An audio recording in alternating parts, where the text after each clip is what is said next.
Study IQ IAS, अब तैयारी हुई अफोर्डेबल। नमस्कार दोस्तों, जैसा कि आप सबको अभी तक पता चल ही गया होगा कि आज से 1 जुलाई से देश के अंदर जो न्यू क्रिमिनल लॉज हैं वो इंप्लीमेंट हो चुके हैं। देखिए, इस वीडियो के अंदर हम डिटेल से चर्चा करेंगे उन 10 बड़े चेंजेस के बारे में, क्योंकि ये जो क्रिमिनल लॉज में बदलाव हुआ है वो तो बहुत वास्ट है, काफ़ी ज़्यादा बड़ा है। तो यहाँ पर हम 10 सबसे बड़ी चीज़ें जो आपको पता होनी चाहिए, चाहे एज अ जनरल पब्लिक या फिर अगर आप एग्जाम की तैयारी कर रहे हैं, तो ये बहुत इंपॉर्टेंट वीडियो है, आपको काफ़ी कुछ जानने को मिलेगा। चलिए आगे बढ़ते हैं, लेकिन उससे पहले मैं आप सबको ये बता दूं कि अगर आप 2025 की यूपीएससी की तैयारी कर रहे हैं तो आप हमारे जो नया JES फाउंडेशन बैच है अलग अलग लैंग्वेजेस में उसको अवेल कर सकते हैं। जैसे कि यहाँ पर आप देख पाओगे इंग्लिश, हिंदी और इंग्लिश, कोई भी आपको बैच लेना हो जिसके अंदर आपको प्रीलिम्स, मेंस, इंटरव्यू सब कुछ की प्रिपरेशन कराई जाती है, पर्सनल मेंटर आपको दिया जाता है, तो आपको यूज करना है ये कोड अंकित लाइव, और जो लिंक है वो आपको कमेंट सेक्शन में मिल जाएगा। और ये कोड इस्तेमाल करके किसी भी बैच में आप मैक्सिमम डिस्काउंट ले सकते हो। और इसके अलावा अगर आप MCQs अटेम्प्ट करना चाहते हैं तो मेरे इंस्टा पेज पर जाइए, वहां पर स्टोरीज में जितने भी MCQs हैं उसको भी आप अटेम्प्ट कर पाएंगे। चलिए शुरुआत करते हैं। और सबसे पहले तो मैं आपको ये बता दूं कि पहले के अंदर जो कानून होता था हमारे देश में, that is Indian penal code के बारे में आपने सुना होगा, कोड ऑफ क्रिमिनल प्रोसीजर के बारे में सुना होगा, इंडियन एविडेंस एक्ट के बारे में सुना होगा, जो ब्रिटिशर्स टाइम से चलता आ रहा है। अब इसको खत्म करके लाया गया है भारतीय न्याय संहिता, भारतीय नागरिक सुरक्षा संहिता और भारतीय साक्ष्य अधिनियम। तो इसके बारे में हम थोड़ा एक एक करके समझेंगे और यहां पर 10 बड़ी बातें कौन सी हैं। सबसे पहला, कम्युनिटी सर्विस। देखो क्या है ना कि हमारे देश के अंदर जो अभी तक क्रिमिनल लॉज में रिलेटेड कानून थे उसके अंदर अलग अलग कैटेगरीज बनाई हुई थी पनिशमेंट की, जैसे कि death penalty, imprisonment for life, rigorous imprisonment, simple imprisonment, इस प्रकार के कई अलग अलग कैटेगरीज थे पनिशमेंट के। लेकिन यहां पर कहीं पर भी कम्युनिटी सर्विस वाला कोई भी पनिशमेंट नहीं था। अब जैसे कि अब मैं आपसे बोलूं कि मान लो किसी ने हजारों करोड़ों का नुकसान किया है, किसी ने चोरी की है, गलत काम किया है, तो जाहिर सी बात है वो तो बहुत गलत है और सख्त से सख्त सजा होनी चाहिए। लेकिन मान लो अगर कोई यंग व्यक्ति है, मान लो 18 साल का, 19 साल का, उसने कोई 2000 की चोरी कर ली। मैं ये नहीं कह रहा हूं कि वो सही है, चोरी नहीं होना चाहिए, लेकिन क्या उसके लिए आप उसको 5 साल जेल में डाल दोगे? नहीं डालना चाहिए, राइट। तो इसके लिए जो छोटे मोटे चीज़ें होती हैं ना, जो यहाँ पर कोई गलत काम कर देता है लेकिन उसमें सुधार का स्कोप होता है, उनके लिए कम्युनिटी सर्विस वाला जो पनिशमेंट है वो लाया गया है। जैसे कि आप देख सकते हो यहाँ पर अटेम्प्टेड सुसाइड, मान लो कोई पर्सन परेशान है और जाहिर सी बात है कि हमें उसको सुधारने की जरूरत है, आप सुसाइड थोड़ी करोगे, लेकिन अगर फिर भी कोई वो गलत काम उठा लेता है, सुसाइड कर लेता है, तो उसको हमें सजा देने के बजाय कम्युनिटी सर्विस की तरफ भेजना चाहिए। तो वो हो गया माइनर थेफ्ट, 5000 से कम की जो चोरी है अगर होती है तो उस केस में ये कम्युनिटी सर्विस वाला पनिशमेंट दिया जाता है। अच्छा देखिए, कम्युनिटी सर्विस जब मैं कह रहा हूं तो जैसे कि किसी NGO के साथ जुड़कर आपको सेवा करना होगा, किसी गरीब बस्ती में जाना होगा, वहां पर लोगों को कुछ पढ़ाना होगा, इस तरह के कई सारे जो कम्युनिटी सर्विस हैं वो जज सुना सकता है। ये कह सकता है कि आप ये चीज कर लो और हम आपको कोई बहुत बड़ा जेल का पनिशमेंट या ऐसा कुछ नहीं देंगे। तो पहली बार हमारे कानून में कम्युनिटी सर्विस वाला जो प्रोविजन है वो डाला गया है। फिर दूसरा बड़ा चेंज क्या है, ये आप देख सकते हो, सेक्सुअल इंटरकोर्स बाय डिसीट। देखो क्या होता है ना कि मान लो एक तो हो गया रेप, जो कि बहुत घिनौना क्राइम है, रेप तो होना ही नहीं चाहिए, तो उसके लिए तो जितना सख्त से सख्त सजा हो वो तो ठीक है। लेकिन मान लो अगर कोई लड़की और जो पुरुष है, महिला और लड़की है, महिला और पुरुष है, अगर दोनों के बीच में सेक्सुअल इंटरकोर्स होता है और दोनों राजी होकर वो सेक्सुअल इंटरकोर्स करते हैं, लेकिन यहां पर क्या है कि जो लड़का है, मान लो इन केस वो गलत तरीके से सेक्सुअल इंटरकोर्स करता है, उसको धोखा देता है, कहता है कि मैं तुमसे शादी करूंगा 2 साल के बाद, और आज वो सेक्सुअल इंटरकोर्स कर लेता है, तो यहां पर उसको रेप तो नहीं कहेंगे क्योंकि दोनों के सहमति से हुआ है, लेकिन धोखे से किया गया है ये चीज। तो इसके लिए यहां पर जो प्रोविजन है पहली बार डाला गया है, और आप देख सकते हो इसमें बोला गया है कि इंप्रिजनमेंट दिया जा सकता है अप टू 10 ईयर्स, 10 साल तक की सजा हो सकती है, और फाइन भी लगाया जा सकता है। अब कई बार आपने देखा होगा कंपनी वगैरह में कई बार इस तरह की चीजें आती हैं कि कोई महिला जो एम्प्लॉय है उसको बोल दिया जाता है बॉस के द्वारा कि हम आपको प्रमोशन देंगे, ठीक है, और उस केस में सेक्सुअल इंटरकोर्स हो जाता है। तो इस तरह की जितनी भी चीजें हैं ना वो आपका इस प्रोविजन के अंडर में आएगा। तो ये पहली बार हमारे कानून में इसको डाला गया है और अभी तक ये इंडियन पिनल कोड में नहीं था। ऑल्दो कई बार इस तरह के केसेस आए हैं और जुडिशरी ने अलग अलग प्रकार से डील किया है, लेकिन अब स्पेसिफिक ये जो चीज है वो अब डाला गया है। ठीक है, नेक्स्ट यहां पर जो तीसरा जो सबसे इंपॉर्टेंट है वो है आपका ऑर्गेनाइज्ड क्राइम। क्या है कि ऑर्गेनाइज्ड क्राइम का प्रोविजन अभी तक आईपीसी में नहीं था। आप सोच के देखिए, मतलब इतने पुराने ये कानून हो चुके थे कि इसमें बदलाव करना काफी इंपॉर्टेंट हो गया था, सरकार का कहना है।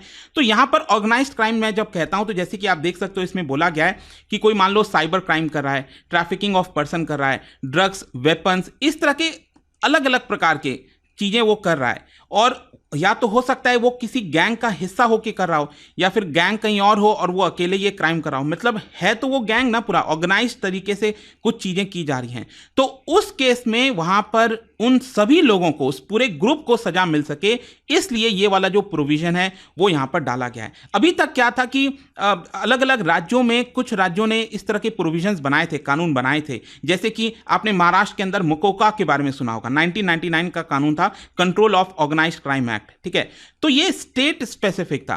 पहली बार सेंट्रल लेवल पर, नेशनल लेवल पर ये जो कानून है ऑर्गेनाइज्ड क्राइम से रिलेटेड वो आपका लाया गया है। ठीक है, नेक्स्ट हम आते हैं चौथी बड़ी चीज पर, और देखिए इसके अंदर दो चीजें हैं। एक तो है आपका जो टेररिस्ट एक्ट है, पहली बार टेररिस्ट जो है उसको डिफाइन किया गया है कि किसको हम आतंकवादी बोलेंगे।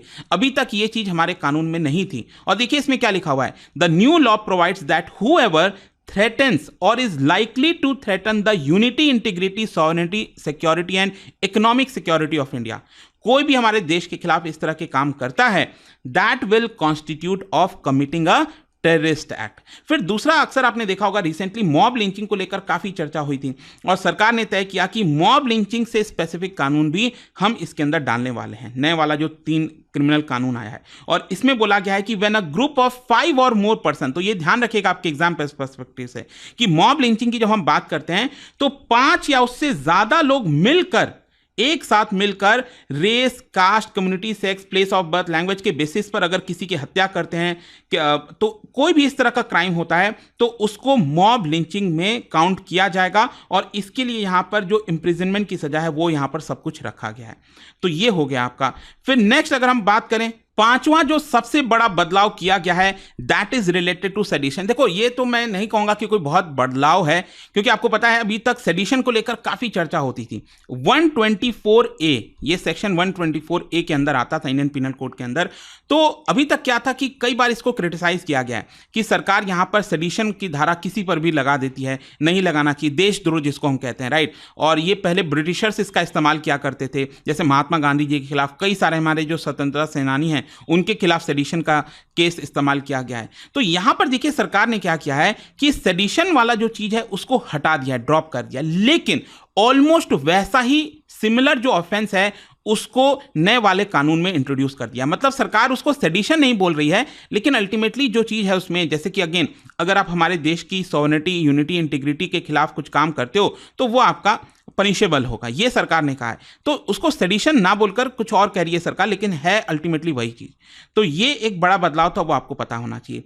नेक्स्ट अगर हम छठे सबसे बड़े बदलाव की बात करें तो देखो यहां पर क्या है कि अंडर ट्रायल्स में एक बड़ा बदलाव हुआ है। देखो मैं आपको बताता हूं, अभी तक हमारे सीआरपीसी के अंदर जो चीजें थी, सीआरपीसी में क्या था कि अगर कोई अंडर ट्रायल है, अंडर ट्रायल कहने का मतलब यह है कि अगर उसका कोई केस चल रहा है किसी कोर्ट में और अभी तक उसको सजा सुनाई नहीं गई है, केस कंप्लीट नहीं हुआ है, अब मान लो अगर उसको सजा हो भी जाती और मैक्सिमम 10 साल तक की उसमें सजा है, मान लो उसको सजा हो भी जाती और 10 साल तक की सजा है, लेकिन अभी तक उसका ट्रायल चल ही रहा है, अभी तक पूरा केस कंप्लीट ही नहीं हुआ और उसने 5 साल ऑलरेडी गुजार दिए जेल के अंदर, तो उस केस में हमारे देश में प्रोविजन है कि जैसे ही उसका आधा कंप्लीट हो जाएगा तो उस केस में पर्सनल बॉन्ड पर उसको रिलीज किया जाए, ये मस्ट है। अभी तक ये चीज चल रही थी, लेकिन अब यहां पर देखिए एडिशन क्या किया गया, ये तो है ही है अभी जो नया वाला भारतीय नागरिक सुरक्षा संहिता, ये जो कानून है इसके अंदर इस चीज को रखा तो गया है, लेकिन साथ ही साथ एक और चीज ऐड कर दी गई है। ये बोला गया है कि मान लो कोई फर्स्ट टाइम ऑफेंडर है और उसने 1/3 ऑलरेडी मैक्सिमम सेंटेंस कंप्लीट कर दिया है, जैसे इस केस में मान लो अगर कोई किसी ने पहली बार क्राइम किया होगा और 10 साल उसका मैक्सिमम सजा है उस क्राइम का, लेकिन अभी तक ट्रायल ही चल रहा है और उसने मान लो ऑलरेडी 3.3 इयर्स खत्म कर दिए हैं, तो उस केस में उसको बेल दिया जाए, ये लिखा गया है इसके अंदर। क्योंकि अंडर ट्रायल की संख्या हमारे देश में आप देखोगे बहुत है, और आप सुनते होगे ना 10 साल 20 साल, मतलब किसी पर्सन की मैक्सिमम सजा जितनी है उससे ज्यादा तो उसने जेल में काट लिया। कई बार इस तरह के केसेस आते हैं, तो कहीं ना कहीं सरकार उसको कम करने के लिए ये चीज करी। हाँ, इसमें ध्यान रखिएगा, यहां पर ये उन लोगों के ऊपर अप्लाई नहीं होगा जिनका लाइफ इंप्रिजनमेंट है, क्योंकि लाइफ इंप्रिजनमेंट की बात करें और मान लो किसी पर्सन का एक से ज्यादा ट्रायल चल रहा है, तो उनके ऊपर ये अप्लाई नहीं होगा। लेकिन बाकी सभी के ऊपर जो फर्स्ट टाइम ऑफेंडर्स है और उन्होंने 1/3 कंप्लीट कर लिया अपना सजा कहने का मतलब अभी ट्रायल चल रहा है और 1/3 ऑलरेडी जेल में है, तो यहां पर उसको बेल दिया जाए। नेक्स्ट यहां पर जो एक और इंपॉर्टेंट चीज है, और वो है आपका 7वां सबसे बड़ी चीज, वो है फॉरेंसिक प्रूफ। अब देखो यहां पर क्या है कि नए वाले कानून में ये बोला गया है, जो एविडेंस एक्ट था ना पहले, इंडियन एविडेंस एक्ट, उसी से रिलेटेड है ये, तो यहां पर मैंडेटरी किया गया है forensic investigation for offences punishable with at least 7 years of imprisonment. तो जहां जहां पर अगर मान लो 7 साल तक की सजा हो सकती है किसी केस में, तो उस केस में फॉरेंसिक इन्वेस्टिगेशन होना ही चाहिए। फॉरेंसिक इन्वेस्टिगेशन जैसे आपको पता होगा कि वहां पर डीएनए वगैरह की टेस्टिंग, इस तरह की कई सारी चीजें होती हैं। तो यहां पर जो फॉरेंसिक एक्सपर्ट हैं वो क्राइम सीन पर जाएंगे और फॉरेंसिक एविडेंस को कलेक्ट करेंगे और साथ ही साथ मोबाइल फोन या फिर किसी इलेक्ट्रॉनिक डिवाइस के माध्यम से उसको रिकॉर्ड करेंगे। ठीक है, मान लो अभी किसी राज्य के अंदर ये अभी सुविधा नहीं है फॉरेंसिक, क्योंकि इसमें आपको बहुत सारी चीजें चाहिए होती हैं, तो वो दूसरे राज्य की मदद लेगा इसको कंप्लीट करने के लिए। तो 7 साल के ऊपर की सजा में फॉरेंसिक इन्वेस्टिगेशन को एकदम कंपलसरी कर दिया गया है। फिर नेक्स्ट अगर हम 8वीं सबसे बड़ी चेंजेस की बात करें, तो यहां पर देखिए टाइमलाइन फॉर प्रोसीजर की बात कही गई है। कहने का मतलब यह है कि आपको, जैसा मैं पहले भी बोल रहा था, कि बहुत लंबे समय तक केस चलता ही रहता था, कंप्लीट नहीं हो पाता था। तो देखिए यहां पर यह बोला गया है कि आपको एक लिमिटेड पीरियड में पूरे केस को खत्म करना पड़ेगा। जैसे कि मान लो अगर कि कोई रेप विक्टिम है, किसी का रेप हुआ है इन केस मान लो, तो उस केस में आपको पता है मेडिकल प्रैक्टिशनर का काफी इंपॉर्टेंट रोल होता है, उसको रिपोर्ट सबमिट करनी होती है मेडिकल प्रैक्टिशनर को। तो इसमें बोला गया है कि मेडिकल प्रैक्टिशनर यहां पर जो रिपोर्ट सबमिट करना है उसको 7 दिन के अंदर अंदर करना पड़ेगा,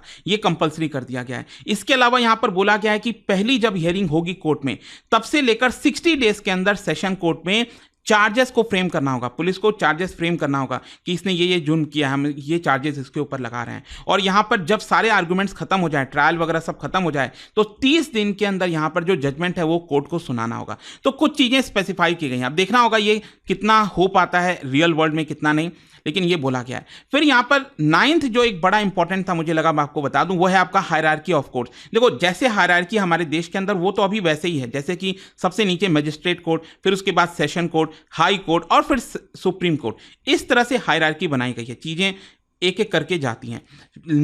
फिर क्या था कि पहले के कानून में सीआरपीसी के अंदर स्टेट गवर्नमेंट को एम्पावरमेंट दिया गया था, ताकत दी गई थी कि जिन भी शहरों में अगर 10 लाख से ज्यादा पॉपुलेशन है, 1 मिलियन से ज्यादा पॉपुलेशन है, तो वहां पर जो स्टेट गवर्नमेंट है उसको मेट्रोपॉलिटन एरिया जो है, मेट्रोपॉलिटन मजिस्ट्रेट जो है उस एरिया में अपॉइंट कर सकते हैं। लेकिन अब यह चीज हटा दिया गया है, नए वाले कानून में बोला गया कि नहीं, स्टेट गवर्नमेंट के पास ऐसा कोई पावर नहीं होगा। और फाइनली यहां पर जो 10th वाला सबसे बड़ा चेंज है जो मुझे लगा कि आपको बताना चाहिए, वो है आपका एविडेंस से रिलेटेड। देखो यहां पर एविडेंस का बहुत इंपॉर्टेंट रोल होता है। आपको पता ही है कि भले ही किसी ने कितना भी क्राइम किया हो, मान लो एक पर्सन ने 10 लोगों के सामने अगर किसी की हत्या की हो, लेकिन अगर पुलिस एविडेंस नहीं जुटा पा रही है उस पर्सन के खिलाफ कोर्ट में, तो उस पर्सन को सजा नहीं होगी। तो एविडेंस का बहुत इंपॉर्टेंट रोल होता है। तो यहां पर भारतीय साक्ष्य अधिनियम के अंदर रूल्स जो बनाए गए उसमें एक तो ये बोला गया है इलेक्ट्रॉनिक एविडेंस वगैरह को मान्य किया जाए, ये बहुत इंपॉर्टेंट है अगेन। ठीक है, फिर नेक्स्ट यहां पर सेकेंडरी एविडेंस को भी का भी प्रोविजन डाला गया है। देखो कई बार क्या होता है ना कि हम सबको पता है कि इस पर्सन ने क्राइम किया है और उसको सजा मिलनी चाहिए, लेकिन प्राइमरी जो एविडेंस है, जो सबसे मेन एविडेंस है, वो अवेलेबल नहीं है, उसको डिस्ट्रॉय कर दिया गया। आपने को पता है कई बार लोग करते हैं ये चीज, किसी की हत्या कर देते हैं और मान लो अगर कोई गाड़ी से किसी की हत्या की गई तो उस गाड़ी को बेच दिया, फिर जला दिया, गाड़ी को खत्म कर दिया, तो एविडेंस तो डिस्ट्रॉय हो गया ना, पुलिस कहां से वो एविडेंस लाएगी।